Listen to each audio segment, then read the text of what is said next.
what you think broke you emotionally? Canada will test every fiber of your being. I see all my stuff all at the road. There and then I tell myself, yo, I want to go back to Trinidad, bro. I was in the military for like 13 years. Where I was attached to was the best view in the world on a hill.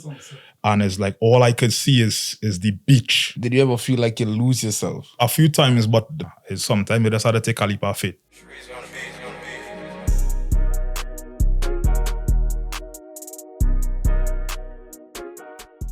You had described your current season in life as starting over. What does starting over mean to you? Well, starting over just means like starting from scratch. Basically, it's like you have a new opportunity to like start all over with your life.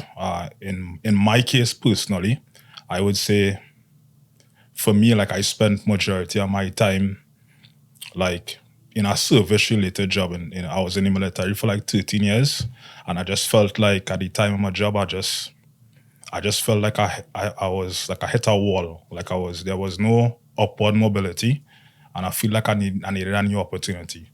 So at the time, I was like, I say, you know what, an opportunity presented itself for me to come to Canada, and I say, you know what, let me just take a leap of faith, and from that, after that, everything else was just history. Yeah. So in terms of if I had to like expand on the opportunity, it was like COVID. So you know how COVID is in Trinidad, you know, everybody's strapped for cash. I just actually bought a new vehicle out of the showroom. And, you know, I was just, at the time when I was thinking about starting over, I was literally looking at the sea. And then I had this best friend of mine who is in Canada too as well. You know, he sit down and both of us were like watching the sea, and he was like, bro, what are you doing with your life? And that question, it just like, I had to kind of reflect on that question a lot. And in the conversation, he was just like, hey, I head into Canada and I'm going to study. And he telling me these things is like, there was like a spark in my head. I say, you know what, bro, I feel like I want to jump on that train too. And the rest was history. I mean, I came to Canada. I was excited, but in terms of me living here and navigating the whole process, I still didn't have everything planned, but it has been a journey. Yeah. How long you here now? 2021, so I could say about 4 or 5 years. Good. Yeah, bro. So when you come, you went to school. You had come to school. So I went to Fancho, I did a diploma in protection, security and investigation. And well, basically my study advisor at the time, she told me like, considering the fact that I had all this service in the military, she said, listen, you need to pick a program that will give you the highest probability of success. So I choose that. And basically that was it. A lot of people just have the impression that immigrants that come here broke. No. That's you know what I mean? Furthest away from reality, because when you're moving to a new country, but especially like in my case, basically you have to look at all your valuables that you have, and it's like you need liquidity. Because when you come here, it's not to say that you need like a certain amount of income to sustain you for a certain time, so that when it is like before you get your actual job, you at least will have something to manage during the time you stay in Canada. So what was life for you in Trinidad, like before Canada? Life was good. As I said, like I joined the military like pretty young. I was like 21 at the time. And basically like that, I built my entire identity at the time living in the military. Life in Trinidad is good. You're always lying, always partying, hanging out. I grew up in church, and I grew up playing football. I grew up playing sports. So I had like I always had good people around me. Always had good friends around me. Even when I went into the military too, I always had good people that kind of nurture my development, like navigating through that process. Because even being in the military at a young age, it's like sometimes they are like, you get exposed to so much different things. You get exposed to, you know, all types of different things. I know the serviceman. But so you was like down the islands basically every day. Yeah. As your base. Yeah, just like, so I mean, it was a nice experience because it's like when you get up on our mornings, it's like you're exposed to so much. You're seeing boats, you're seeing it's like a noisy environment. You're always hearing bells, you're hearing whistles, you're hearing alarms, you're hearing different things. So it's like it's a high stress environment, but I sometimes I call it organized chaos. So sometimes you get people doing physical training, people doing different things. Yeah. So as I said, the military for me was my bread and butter. That is why I felt like I found all my joy, all my purpose. In the military. Yeah. So before you even went to the military, was it like you grew up in a military family, or what was that? So interestingly enough, like my father, he was a policeman for 40 years, and he was lucky enough to reach one of the very highest ranks in the police service. And for me at the time, like I was fortunate, like in my era, my community, it always had like I had like a lot of older like friends who were attached to the service, whether it be army, police, and I kind of grew up seeing them, and they used to kind of like nurture us and encourage us. Like from the time we reached 18 years, there was like, bro, who wants to join army? But it's like I had a group of friends, and all of us were saying we don't want to join no service. But sometimes you know how Trinidad is, living in Trinidad is challenging. And I was working OJT, and the money at OJT, I mean dollars and cents, it wasn't working out. So, and I was going UTT as well. And, as I said, the money in OJT, it wasn't working. So I say, you know what, let me just take a chance and just join. Just join the army? Yeah, I joined Coast Guard, yeah. So you went straight Coast Guard. And like you're training for Coast Guard and stuff, like I remember one time, because I grew up in church too. I didn't even know that you grew up in church. Yeah, I grew up in church. Yeah, I didn't even. Parents, staunch Catholic. For real, Catholic, yeah. Mm-hmm. So, but I remember growing up in church, and one time my pastor was telling us a story about this. But when he said he went and tried to get into the army one time, and the guy in the army, whoever does try to get in, look at him and asked him if he could kill his mother. He's like, what do you mean if you could kill your mother? He's like, yo, he asked me if my mother was an enemy of state, if I could kill my mother. And I say no, and he say, okay, well, leave. Listen, sometimes, like for my personal experience, when you're enlisting, like a civilian entering, sometimes the persons who, like the officers attached to the job, they basically would try to tell you certain things to kind of throw you off. But sometimes you have to kind of remain steadfast in your mind and know, like, hey, if this is what you want, you just stick it through to the end, because the enlistment process is just as challenging as when you actually enlist. So if I had to expand on that, meaning like when you're enlisting, you have to do all the exams, you have to do PT, you have to run around the stadium. I think it was about 8 laps around the Hazy Crawford Stadium at the time. And you have to do push-ups, sit-ups, and you run. And then on top of all these things, you have interview, all these different things. And even like just before you enter, they put your face in the newspapers. So like if anybody see your face and you're connected to any criminal activity, they would call. So all these different things could influence your entering. Even when you enter the job too, sometimes people believe they have this weird notion in their mind that they make it, they make it. So it's like one of your friends might encourage you to smoke a blunt to celebrate. And then the day you show up, they do a random drug test. And you test positive for marijuana. You're going to get cancelled on that same day. And you can never go back? Nah. And strangely enough, like as I say, navigating through that whole journey, I have seen and I have friends, like, they had to suffer that fate. So I could imagine how they feel in that instance. You basically, when you get through, your parents so proud, everybody, your family so proud, and then when you actually reach, you do something stupid and then get you do something foolish and then you lost your opportunity. So back then for you, what was like in your mind? What success had looked like? Success had looked like for me. I would say just having the opportunity to like provide for your family. Because I say, like, for me, I grew up watching my two parents. My two parents was gainfully employed. My dad was a police and mom was a social worker. And for that entire, long time, when you're learning in social studies classes, talk about different classes, middle class, lower class. My two parents and them, they were, we wasn't well off, but I never had up. I never felt like, any, like, hungry days or anything like that. Like my parents, like they did their best. And I would say looking at them is my definition of success. Yeah. And it's a good thing you talk about that because I always tell people that in Trinidad, like when you middle class, you feel it's a weird place. Yeah, It's like yeah, a gray yeah. area because it's not like you're with the rich people. Like you're basically too lower class, too thing to be with the rich people. But then you feel out of place with the people in the hood. Right. But you live in the hood, technically, you Yeah. know? Because you live around it's like the middle class and the lower class together, and then the upper class by themselves. You know, and it's like a weird place to be because you never really feel like you belong here or you belong there. You know, and then you have the people in the lower class having nicer things than you.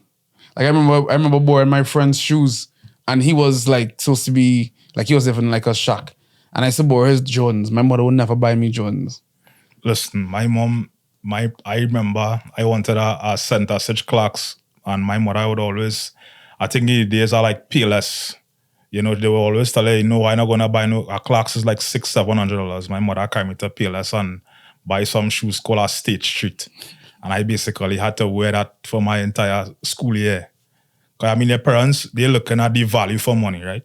Yeah. So like if you wear in our Clarks is suede. And then you go in our school sometimes. Rainfall, all these. And then I go in our school like Presentation College, where you have a huge culture for football. Even if you didn't like football, organically, you just gonna end up playing football because the school have a very big like football culture attached to it.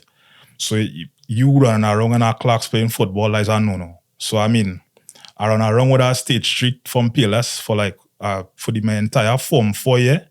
But I bust it up at the end. So she had no choice. She had not buying her Clarks for me eventually. Yeah, I mean, I think Form 5 is good for Clarks. By that 'cause time, you're more mature. Mm-hmm. Yeah, and that kind of thing. So, like, all through when you was in the military and them kind of thing, did you ever feel like you would leave Trinidad?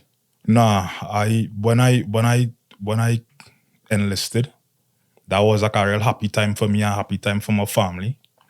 And it's like, I guess so when you enter these type of organizations, you get so consumed with the environment, the atmosphere, you know, as I say, even though Trinidad is not a war-torn country, it's like you get exposed to so much, bro. Like, yeah, I get exposed to so much in terms of like personal development. It blew my mind.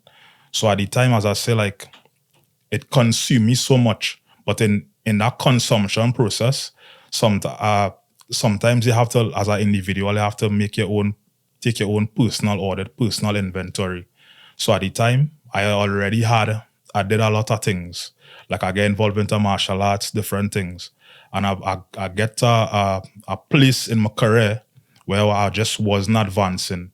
So I had to make a split decision. And I say, luckily for me, I always had, I basically, through the entire process, I was literally sitting on the shoulder of giants, meaning that all the friends, like everybody, there was a whole network of people that I still had to continue to thank to this day because they were instrumental for me leaving and me coming into Canada. So I always wanted to like be like the fittest, everything. But sometimes your life change. Yeah.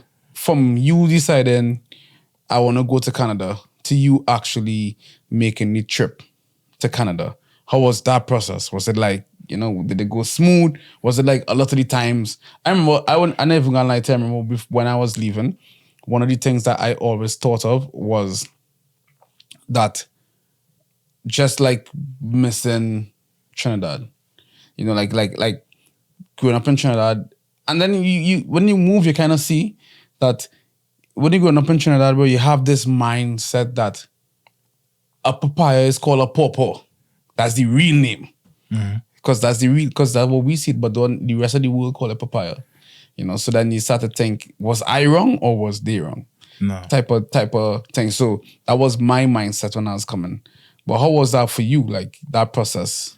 So I would say it was extremely challenging because even from before coming, and I'm sure you would know this because like you're a parent, you know, it's like when the process was challenging, and it's like I had to come to the reality like that I leaving my friends, leaving my family, even like my mother, and you know, it was very challenging to kind of come to terms with, and even like, you know, when I was leaving, like all my friends, we had like a little get together before you leave, and still, and in your mind is like you're basically like you it's like a catch-22. You're caught between a rock and a hard place because on one hand you want to leave and take the risk, but at the same time it's like you want to stay back in Trinidad and be comfortable.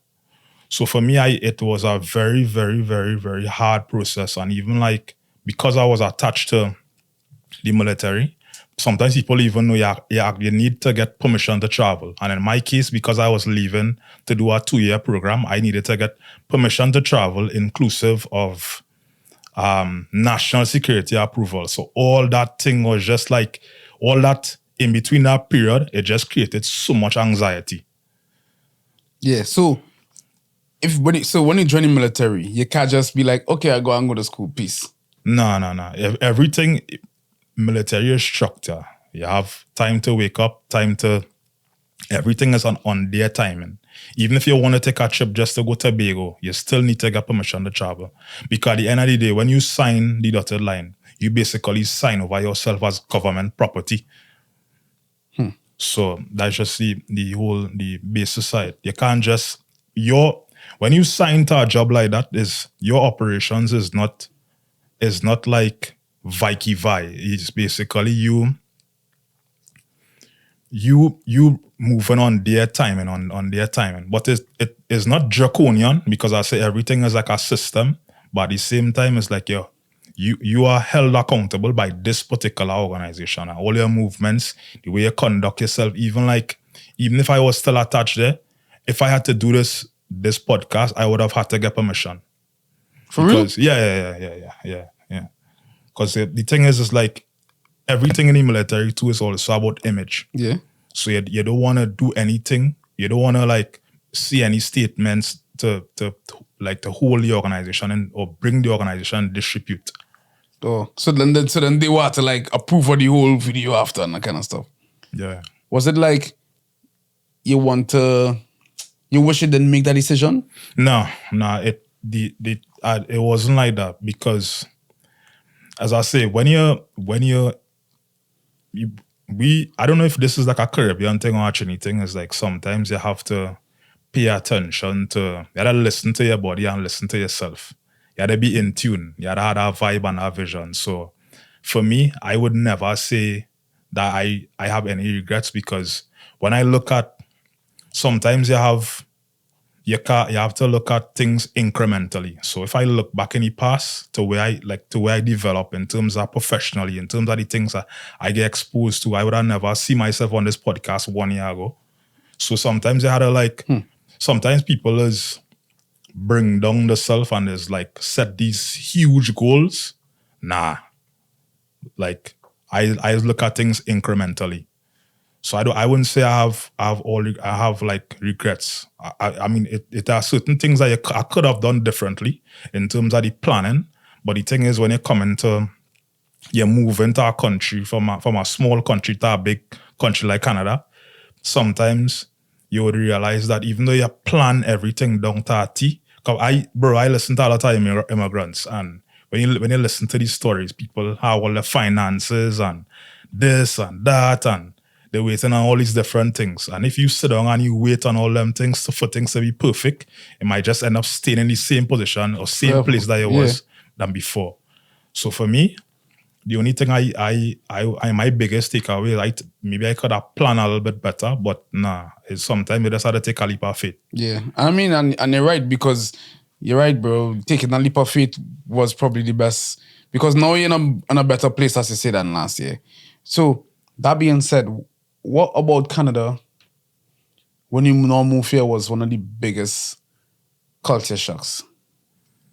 One of the biggest culture shocks for me, I would say is people a lot of people here are very passive, and I don't say this in any way to disrespect or No, to say it, create. bro. Get into it because this is something that we all think. Yeah, so I find like we are a little more direct. Sometimes I've been in like different jobs in Canada, different backgrounds, different places, and sometimes if somebody have to verbalize something to you, they wouldn't say it to you directly. And for me, I find that, I mean, if it is like, all right, you have a issue with somebody, having a conversation could solve something right there and then.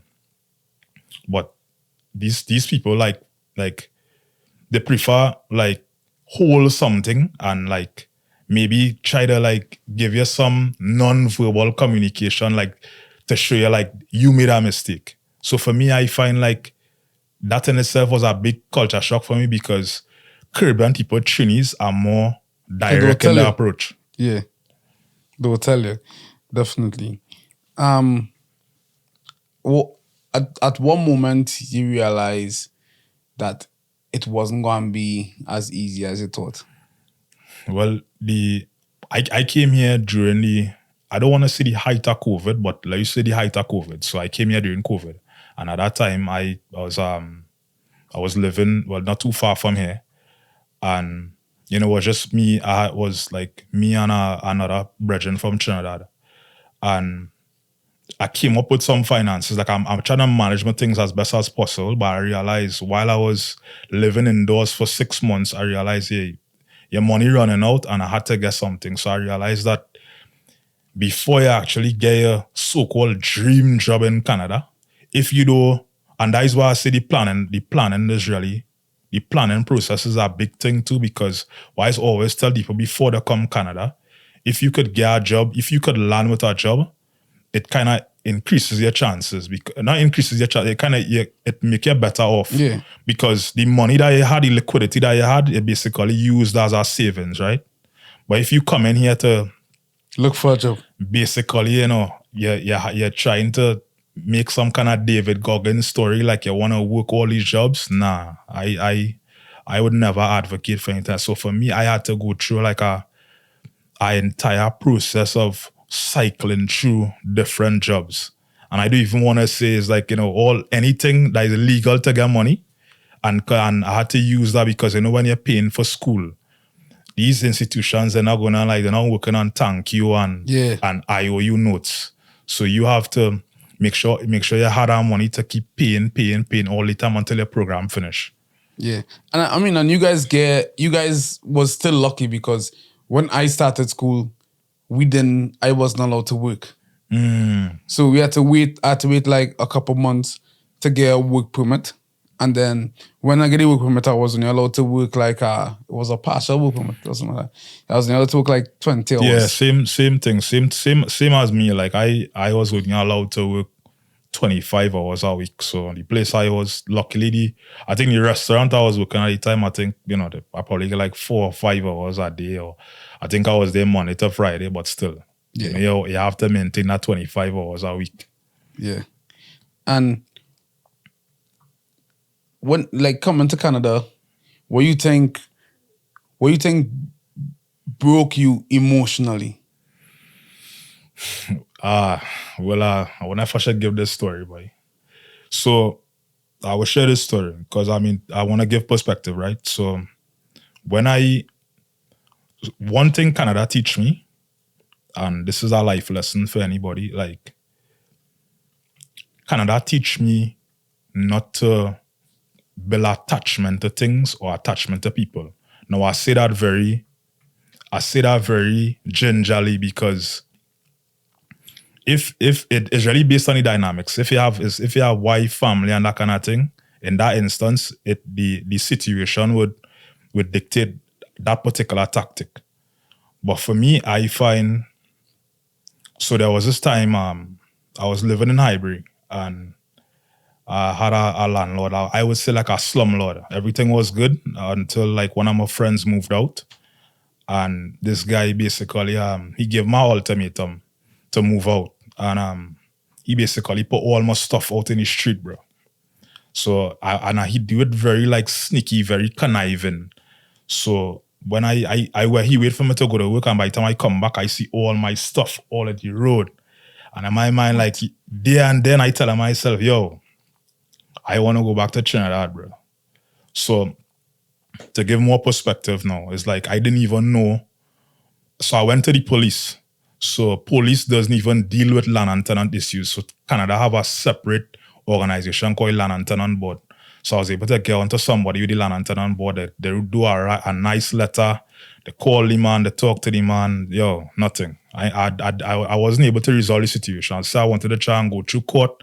But then again, the Land and Tenant Board is so oversubscribed with cases. Let's just say if you manage to get through, your case wouldn't call until 3 or 4 years later. So for me, I'm saying that to say, sometimes people just come here, like, do your research, because sometimes you're living with people, like family members, or you're living with a landlord, and things will start off nice. Like peachy in the start, and then as the situation progress, you end up in a situation like myself. But again, luckily for me, as I say, I have praying mother, praying parents. A friend of ours, a common mutual friend of ours, was able to intercept the situation, and I was able to get all my things and, put it in a vehicle, and then I move in somewhere else. But listen, Canada will test every fiber of your being. I always say this, bro. But so that night, because I feel like these stories I given, bro, is stories that like a lot of Trinidadians need to hear, because they see Canada and they see it as, or even America. I think America might be even worse, maybe, for a beginner, And it's like, I just want to move there. And then you go to Trinidad and you're like, you guys don't understand how nice they have it. It's actually, apart from the crime, yeah, they actually have it nice. Like you hang your lineman, you're doing, so like you leaving work and coming home and find your stuff outside. At that point in your stay here, was it like a lot of stuff? Was it like 2 bags? Well, so that is the thing. If you listen to what I was saying, is like, that is why I say I didn't really want a power attachment, because in the person putting out my things, I lost things. And I lost things and I gained things. So to give perspective, like when I was going for intro, like I built, like when you come in here as a student, you basically acquiring all this stuff. You get a desk, you get all your things to kind of give you the highest probability. To give you the highest probability of success, right? At the time, I had a real nice computer desk, bro. And that was my everything. That was my little retreat when I get home. And that was one of the things that I lost. So I tried it, as I say, like I banged down the door. It was a whole, when it happened at the time, I shocked, bro. So I run across by the neighbor. I thinking like I in Trinidad still. So I went to the neighbor. I explained to the neighbor like what was going on, and the neighbor started telling me about church and coming to church with them, and all this time is like I boiling like I'm mad, and tears coming to my eye and everything, because at the same time it's like you leave your country, bro. You leave your country, and you're not expecting to end up in a situation like this. So with that, as I say, it's just at the time when it happened, somebody, as I say, a friend of mine, a mutual friend of ours, was able to intercept the whole situation, and I was able to get some help, and I ended up acquiring more stuff than I had, because he threw my stuff and like he threw some other person's stuff, and I was looking at all these things, like it had like wine glasses, so I was telling the same partner, like, yo, I could take these things and flip it. He was like, nah, this is Canada, bro, like nobody not interested in that stuff. So, and then I took all this stuff and like I put it, like when I went to the new apartment that I was living, I put some stuff outside, and like within like half hour, everything was gone, bro. So like you put outside for them to take it? Yeah. Oh, okay. Yeah. That's what it is, yeah.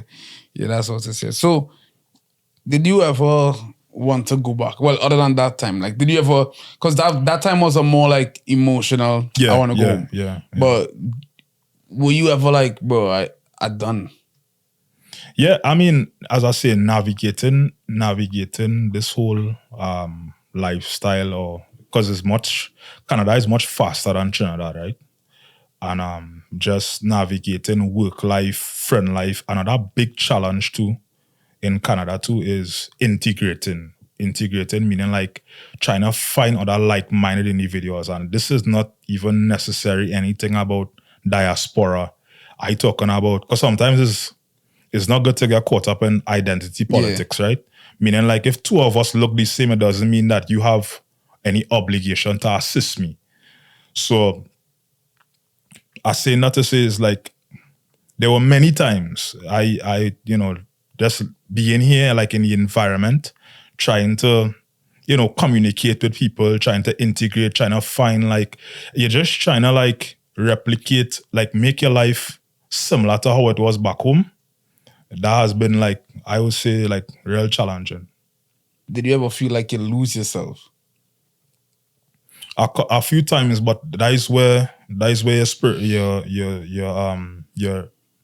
that is where your like in terms of like that's where when your religious background with tapping, right? It's like all right, so I reached that junction like more than one time, but because I grounded in my faith, that is like my moral compass. It's kind of real, no working. But I have felt like that many times in terms of like sometimes you're trying for certain jobs or you're trying to get certain opportunities and it's not happening in the time frame that you want it to happen. So that in itself brings about a huge amount of frustration. Yeah. And then the winters doesn't help now. Yeah, winter, that is the thing. That was me coming here, my first winter, first time I experienced in -3 as an island boy growing up with 35 and 40 degrees year round. Okay. I mean, and I always tell people that your first winter is actually the best winter that you ever experience because everything new. You know, like I remember my first winter, I ran outside naked, bro. I was in my uncle's house and they were like, oh, snow. And I ran outside. I was showering at the time. I just ran outside. It was my first time seeing snow, you know? Everything new. That first winter, I remember it was 4 degrees. I had on a t-shirt, bro, just for fun. Like, this is so cool, you know? And then the winters after that just get annoying. And I think winter is the hardest time, bro. I feel like if there's anything that would test you as a person, as an island person, bro, is winters. Well, winter actually tests everybody, and if any you could look up, there's some called seasonal affective disorder that is attached to winter, and just like within the 4 years, like you notice between winter and summer, I would say summertime, arguably is the better time to be in Canada because 100%. Because winter, this is just in my personal opinion, everybody always grumpy. It's like nobody don't say hello, nobody not doing. It's like everybody just like like. You're very grumpy. But you see when summertime comes, like the attitude of people has just changed. Yeah. Like Canada in summertime is a different country.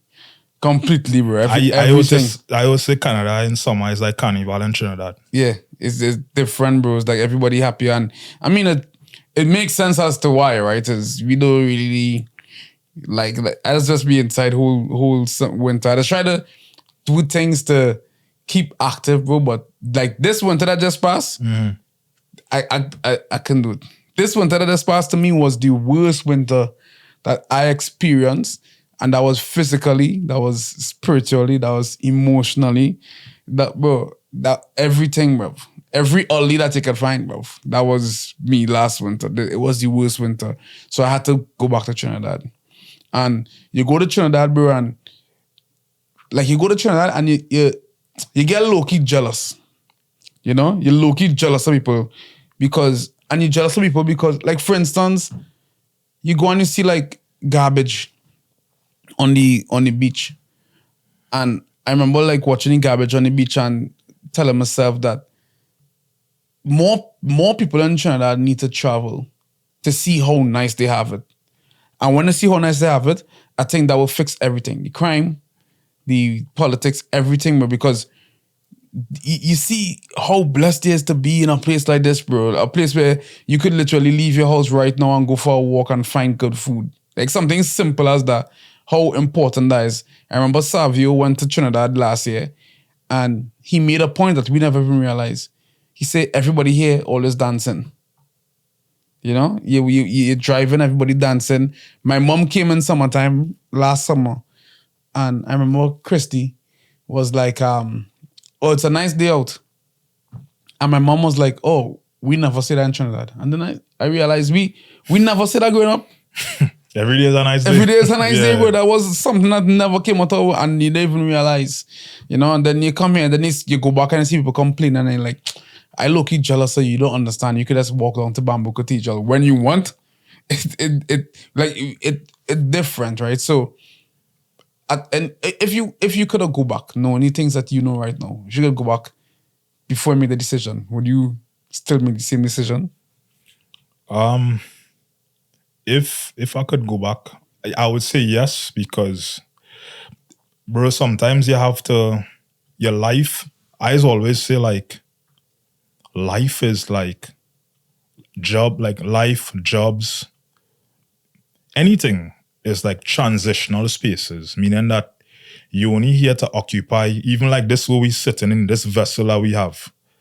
This you only occupying this for a certain time. This is basically a rental. So that is the approach I apply to my life. Is like, I'm not gonna be like locked down in one particular place, any job for any long period of time. And as I says, I kind of happy to leave. And what kind of influenced my decision in me leaving was adversity. One, I went through so much different challenges, like navigating the whole military life, and it brought me to that place of frustration. Like it was like a do or die moment. Like my back was against the wall. I said, listen, I'm gonna try something new, because the environment dying, it not bearing any fruit. And I even had if I expand on that too, is like where I worked, where I was attached to, was the best view in the world, bro. I used to get up in the morning, the base is literally like on a hill. Sunset. And it's like all I could see is the beach. Sometimes like during the day, once I don't have anything pressing, I walking down the hill and I go into the beach, bro. And just imagine if I had the best office view in the world and I left that, something have to be wrong, bro, because the novelty of that environment started to fade for me. And I just wanted more for my life. So I would say anytime I betting on myself, bro. I would make that decision again, hands down. So from you being here, and you talk about like your loneliness, like being by yourself and that kind of stuff. Did that change you in any way? So it changed me somewhat, because I don't want to say I'm a social butterfly, but my personality type is extrovert. So even though people who know me know I would like laugh in the eye of a hurricane, I would, I always laugh. And when I came to Canada, I basically had to kind of switch up how I present myself to people, because it's not like back home. So now I kind of adapt a little more. My exterior is a little more tough now, but back home, for all people who know me like personally, bro, I always like comedian of the group. But it's just that when I come here, it's like the environment here is like it changes here. Coming here in the winter, you come in here and it's not like people not as, I mean, I looked at a lot of videos on YouTube before I came about Canada, and they spoke about how friendly people are. Now, as I say, I'm not saying this to bash anybody, because I had like a lot of people who I met here, and they were like, treat me like very nice. But it's not the same as back home. So, I mean, because here friendly means something different. Yeah. Friendly means hi, whereas in Trinidad friendly means community. And that's what I realized when I went to Trinidad too, that the community is like, we went for a walk down Bamboo Cathedral one morning, and there's a big community of people.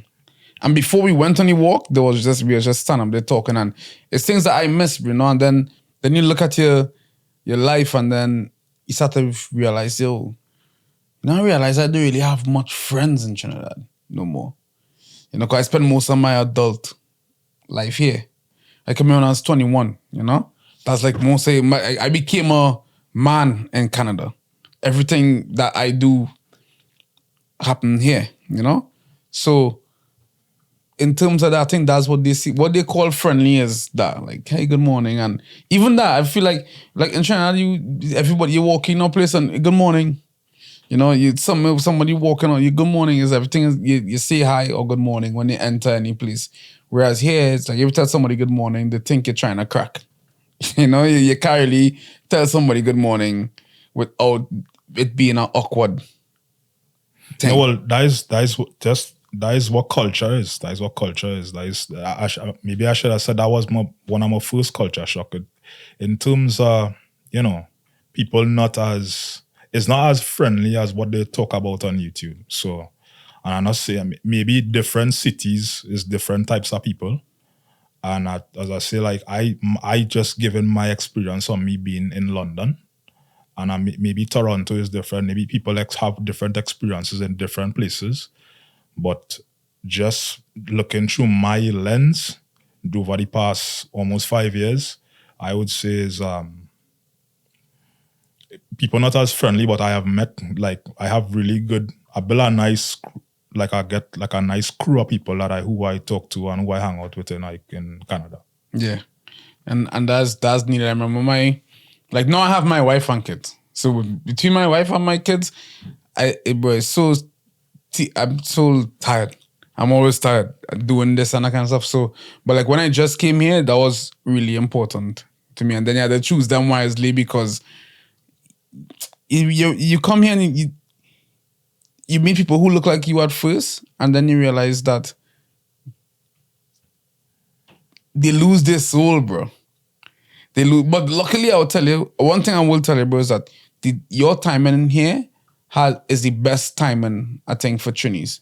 100%. Like, I felt like when I was in school, it wasn't much of us. And the ones that was there wasn't like us, you know. No, but still, even like when I went to a fan show, as I say, like like in fan show, there's talk about your non-academic profile, like try to get to know your lecturers, like just like how I be in vocal, I try to be vocal with everybody, but still, even though I try to bridge the gap and be vocal, it's like I felt like I was getting burnt out. Like I felt like I just keep extending myself. Yeah. Because it's like, I kind of felt like the same, like I had the same experience. Even though like there were a lot of, like they had like a small Caribbean community and they had like, little events and things. It's like I still used to feel like somewhat segregated. Yeah. 100%. Did you ever feel like you was too you ever felt like you was too black? No. I mean, when I say that, I don't mean it like, I mean it like you ever felt like to them you was like they'll always see you as this big black guy. No, well, strangely enough, I worked in I used to do like a lot of bouncing and like working like in these nightclubs and thing, and I find like even like in the environment I was in before when I used to work attached to the four-letter organization, I find like a lot of people, before they know your name, they associate your characteristics. So like when I used to work in the four-letter organization, from the time somebody is tall and dark, automatically they would label you as a Tobagonian. I don't know if it's the majority of Tobagonians are 6'2". And then when I came here, it's like because I working in like these nightclubs and things, it's like before people know your name, they basically identify your characteristics and your complexion. So I find it a bit sometimes is a little interesting to navigate. But at the same time, I guess that is just maybe Canada. Yeah. Side question: do you ever feel like do you ever feel like because of how you look that you over nice situations? Like you try to be over nice to some people so that they can know that I am more friendly.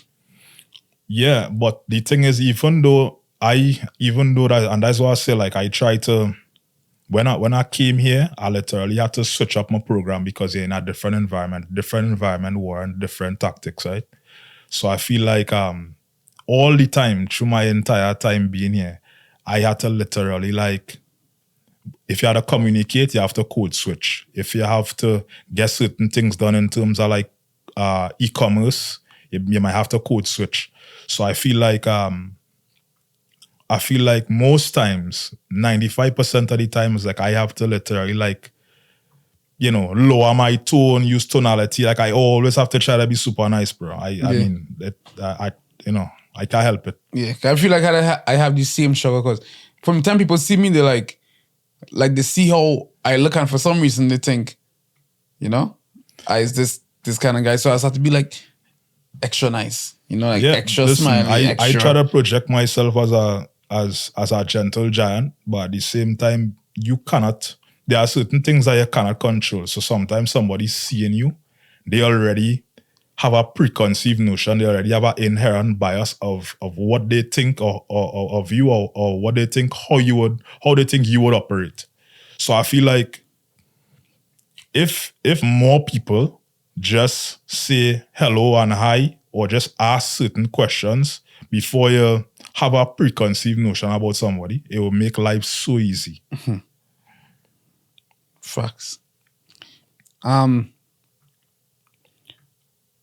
want to dial it back a little bit, right? Because from all your experience that you have and like all the things that you do now, why do you think so much young men struggling? A lot of young people struggling because of, I would say, it could be a combination of things. One, it could be the people you are around. If you have friends that involve in negative behavior, is by the natural progression or the natural order of things, you would get involved into negative behavior. So for me, if I have to probably use my life as a testimony, for me, I always had like good people around me, like good male figures. Like before I came here, I had somebody who was in charge of me, and he is like super aggressive, and he always try to like hold me accountable like when I falter. And I feel like even like everybody, even like you yourself, sometimes you could have that one friend that you consider an accountability partner. So like if all you go in gym, you say, yo, you set a goal in mind, the days that you miss, that person shoot you a text. Hey, you're not going to gym today, or you're not going to do this today. Like, so for me, I always try to pride myself again involved in positive things. So I get involved in like martial arts. I involved in our martial art community in Trinidad. Even like here, I trying to replicate my life just like how it was in Trinidad. And I always trying to ask questions, always trying to be doing things that is positive. So I say that to say, what could assist young people is trying to try to be around people that are doing things positive. You know what, bro? The world right now, it's so like, it has so much distractions, bro. Like you could be on Instagram for a long time. And then you could be on the right path, and then you see somebody pass by in a car. Like it's like you're on a highway. Like you go in your direction, somebody going, and then you automatically think, yo, I'm doing the wrong thing. I need to do this thing, right? So for young people who trying to make better decisions, what do you think discipline? What does discipline mean to you? That makes sense. Well, discipline for me is it's just really, each person does have their own personal ethos or their own personal, like in Trinidad, you grew up here and together we aspire, together we achieve. You ought to have your own moral compass then. So I would say what discipline gonna mean for me is like you taking accountability for your actions. So so for instance, if you have a goal in mind, you want to be fit, you can't, you basically had to kind of like set a routine. If you know, like, you wanna, for me, one of the biggest challenge for me integrating into this society was punctuality, bro. Even though I came out of an environment that was super strict, I had to like, I realized like punctuality is an actual thing here. Like when growing up in the Caribbean, if we say we coming for 7, we getting that at 9, bro. Yeah. But here I realize is like 7 o'clock means that the person may be already in front of your door at 6:50 or 6:45, bro. So that is why I would say like discipline for me is you holding yourself accountable for your actions and you trying to create a routine that you could stick by. And routine don't necessarily mean like you look at David Goggins or you look at, because I feel like now, because of the advent of social media, I feel like people like they get so romanticized by looking at all these different influencers, bro. Sometimes a routine, so like for me personally, a routine could mean that you have a notepad and you just journaling. So like what I incorporate into my protocol is me just writing down tasks, bro. And strangely enough, like I had in my little notepad before I come here, I know I set I wrote on my notepad yesterday, podcast at 9 p.m. So if I did that and I was 24 hours before I came here, the possibilities are endless. So them simple things, bro, like journaling and just write it down your task, bro. And it's not even all that hard and fast. It's like sometimes simple things. I know, all right, I need to wash clothes. I'll write down all these things. I need to go to the grocery. I need to meal prep. I'll write down all these things, bro. And you'll be surprised how that is, how much dividends that is paying in future. Yeah. And that's also biblical, like the Bible talk about writing down stuff in plain sights,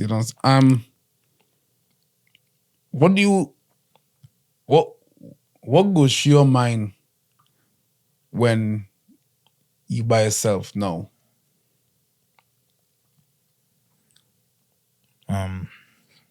No, it's just so I just try to like focus on, I don't go too far because I realize like when I set unrealistic expectations, I realize how your brain design, everybody have this whole facade about multitasking. Your brain works better and more efficient on monotasking, doing one task at a time. So for me, I try my best not to set unrealistic expectations. So like I just focusing on what I do within the next 24 hours. So I know like tomorrow I may get called for overtime shift. I know like if I go home, my uniform is prepped and I just basically like I just wait out. Once I get up the time that the call come in and I reach to work, I win. I check the box. So I try my best not to focus on stuff because I find like, and I do this all the time. It's something that it's a muscle that you have to keep training and working, right? So I find sometimes I overthink. So I think about, I mightn't be successful in this area. I want to get better at certain aspects of my life, my fitness, martial arts. I want to be a better speaker. I want to, all these different things. And if you sit down and daydream and think about all those things in totality, your brain is going to explode, bro. So that's why I say, you try to zero in, you hone in on one particular task and you work that task, you complete that and then you move on to the next.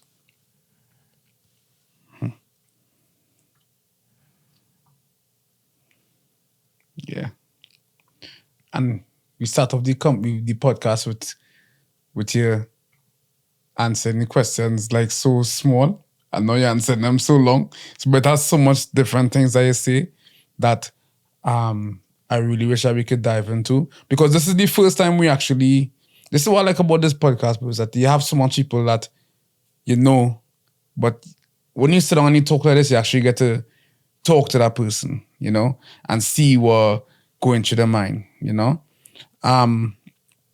What do you think is something that does frustrate you? In what sense? In terms of yourself, like something. Okay, like for me, I'll tell you for me, and then you could go if that might make sense. Because I'd suck at asking questions. So this is not on here. That's why like my last couple of questions was off script. But like for me, something that frustrates me is like I feel like others work way too hard to be where I perceive myself to be in life. And even though other people will come and be like, oh no, yo, I see it coming. Like just today somebody was like, I see it coming. Like, yo, good thing you see it. But you still get up and do it because you have the belief, you have your dreams. But it's frustrating that it's almost like sometimes I just feel like thank God that I pray, but sometimes I just feel like I could just rent a dark soundproof room and scream sometimes. So that's what does frustrate me. So let me zoom out.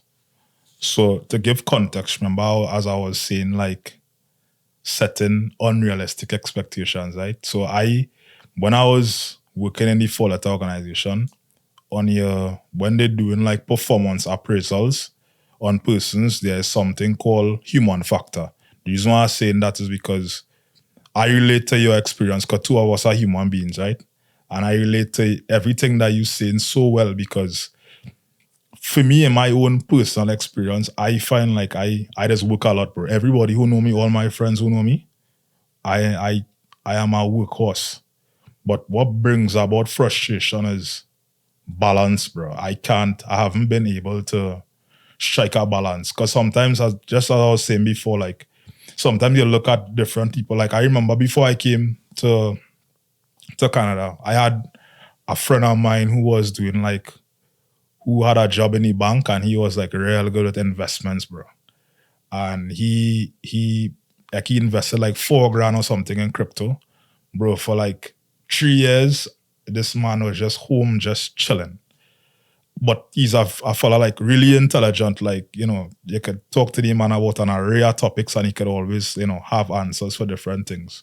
So for me, it's like, I always used to have this weird fantasy in my head, like, what if like I invest this amount of money and, you're basically set for life where you could eat like healthy, eat clean, train, because that is basically how my life is structured, right?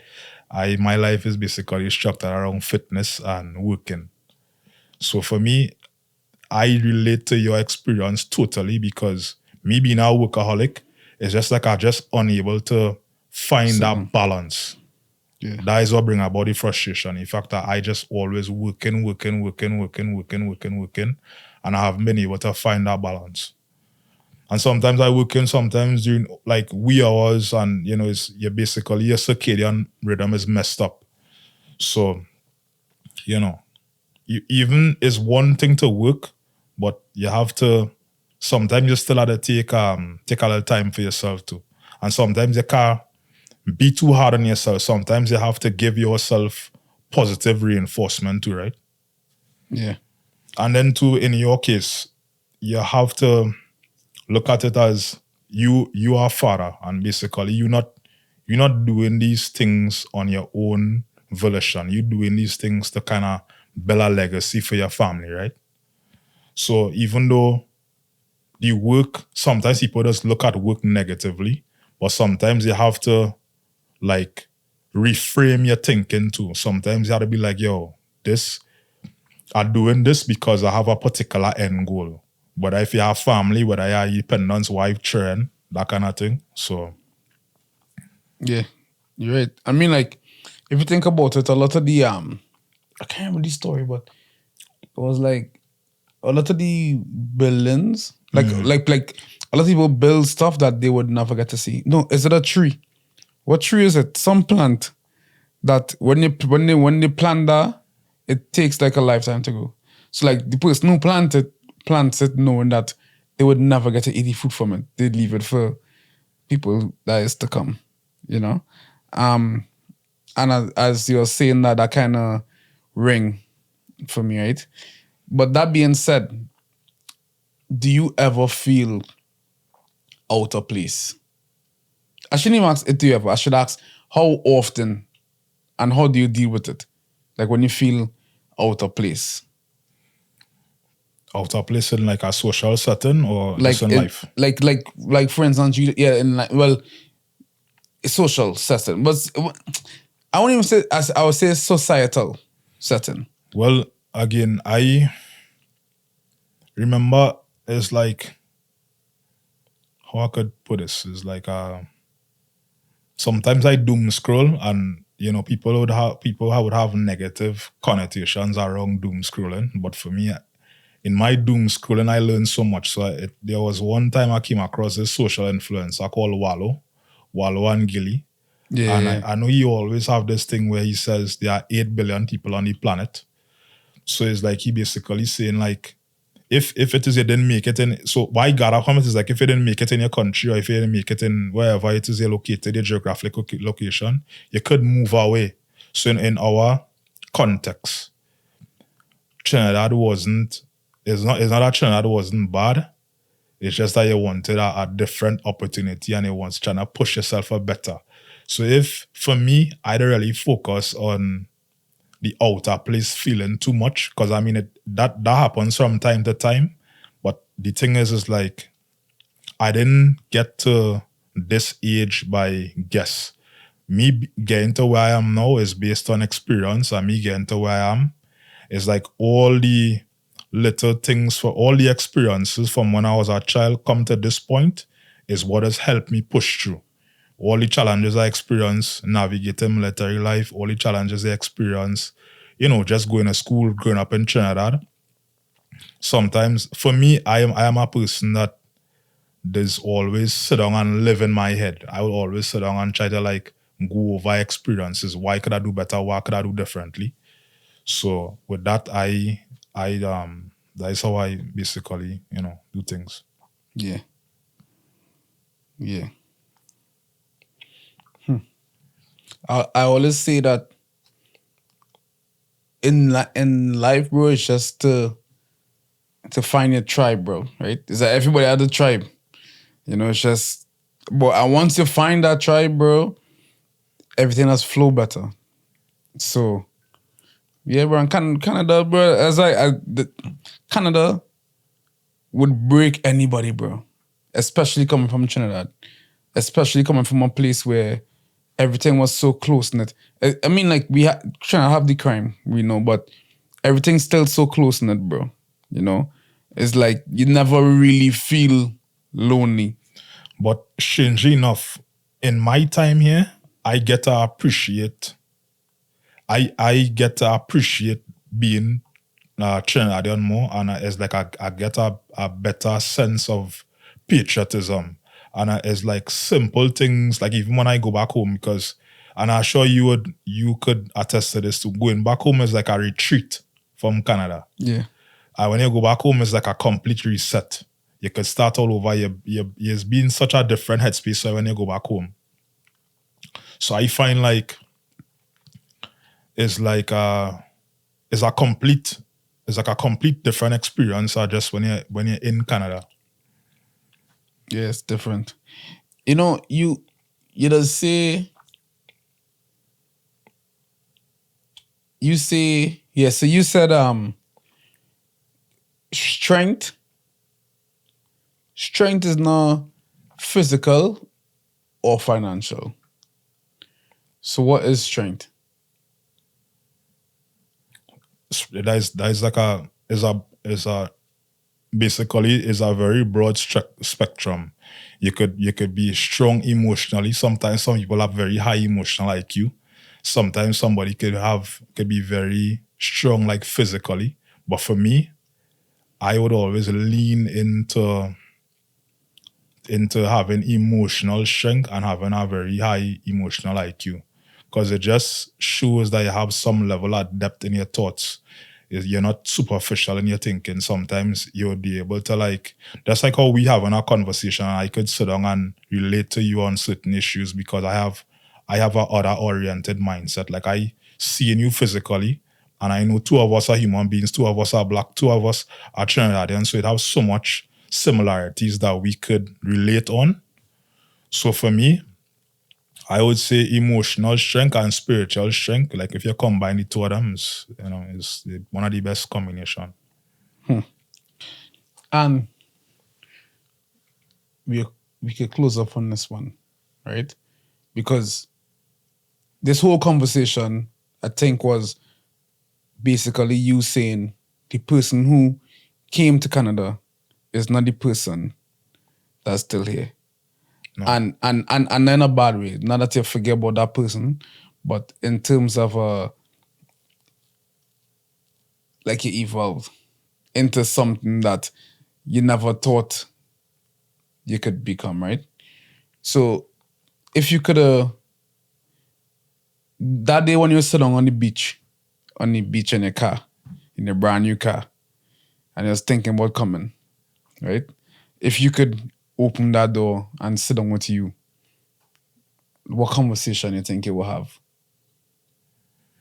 Now, basically, I would just tell myself, I would say, I'm proud of you. You know what I mean? Because sometimes, just being in that, just how to put it is like, that is, we don't really hear those things often, even as men too, right? Because as a man, there's always this societal pressure to try to provide, right? So for me, if I had to go back and tell myself anything, it's just the conversations I would have would be positive, and I would just try to encourage myself and try to push myself to take a risk, bro. Life is about taking a risk. It's not about staying in a particular environment, not about attaching yourself to relationships and the relationships toxic. It's about taking a risk and betting on yourself and seeing how far. If there's one thing I would say, my biggest takeaway from being here is I grew up, I grew up I'm a mother's only child. So, sometimes people would say, only children, they're selfish, they spoil. But when I came here, Canada is like, it teach me responsibility, bro, accountability, timings, So, yeah. Let's have a conversation. All right. And we are close on this one. This was the last one, I promise you. For people who thinking about coming to Canada, what advice you would give them? Exit strategy. That is the first thing. It's about a lot of people who still want to come Canada, and the door is wide open and the lane is free and clear. It just make sure you have a good plan, make sure you have a good strategy. When you come in here, your biggest issue is liquidity, is your finances. So if you're coming here, if you have a family, I think I would always advocate to come with somebody, because navigating to do this entire thing by yourself is almost like is a very challenging thing. If you're coming with a girlfriend, you come with your wife or whatever it is, and that, make sure you have a good spiritual connection too, because I'm sure you could probably attest to this too, like where I have seen like a lot of people come up here as couples, and just because they're trying to assimilate the Canadian culture, they become Canadianized, and then before you know it, within 6 months time, relationship mash up. Mm-hmm. So my biggest thing is, you pray before, and make sure you pray and you have a plan, and you stick to your plan. But if you're working attached to any one of these government services, or you're in a job, a dead-end job, make sure you have an exit strategy. Whether if it is you're working for the job for about 6 months, and where you're saving up the money for these 6 months so that you would have a certain amount of money before you leave, that is the type of plans that you had to have. Or, like you don't have the money at the time, look around at the stuff that you have that are valuable. Your fridge, your car, these things is, you're not going to use it. So that is the biggest thing coming in. Go hold on to it. Yeah, bro. I think that's it. I think I think that's it. I think I want to say, before we close, I want to say that, like this side of it that we had, because I always know that I would, because we always have conversations in the shop, you know. I don't think we have to dive deep, you know. But the conversation is like, I learned a lot. I feel like I don't want to sound bad, but I learned a lot from this episode, you know, about people who come in, you know, about how similar your stories could be. I had a kick off from my own uncle. My own uncle kicked me out, you know, and then my mother was like, "Yo, nobody could ever delay, nobody ever," and that's how I ended up moving on to my own and stuff, you know. And it's like the same people who you thought was in your corner back home, you come here and it's like something way different. And then you start to build your own little life and things start to line up. But bro, from all the stories I say today, I want to say that I am proud of you. You know? Thanks, appreciate you know?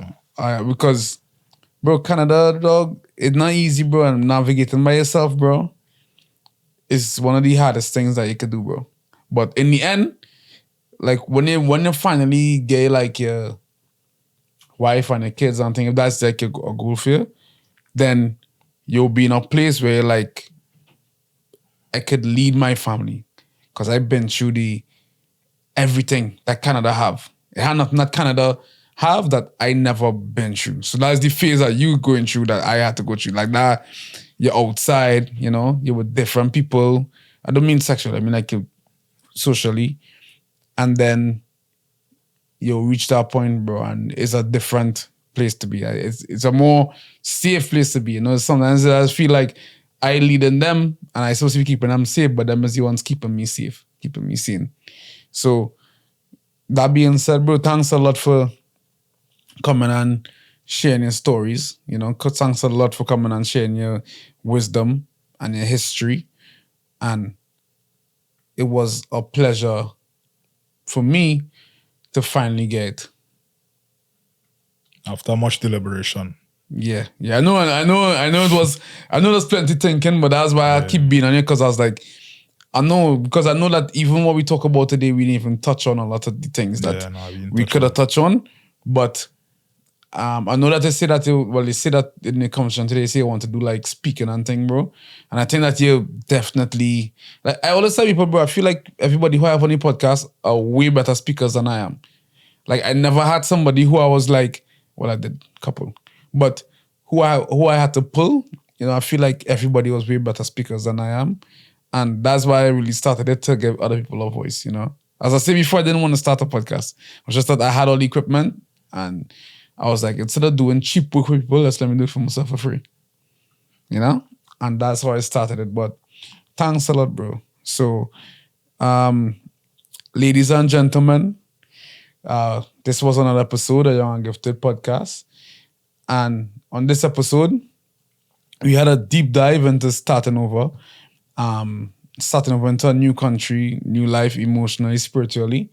And we were sitting here with Freddie. That's him to go by, right? Yep. Right, Freddie. So, yeah, and once I started post up the episodes, I'll tag you and stuff so that they could see. But, yeah, reach out to him because he's big into fitness. I know he was saying that he wanted to do high rocks soon. So, yeah, so reach out to him. He was into fitness and stuff. And, yeah, thanks a lot, bro.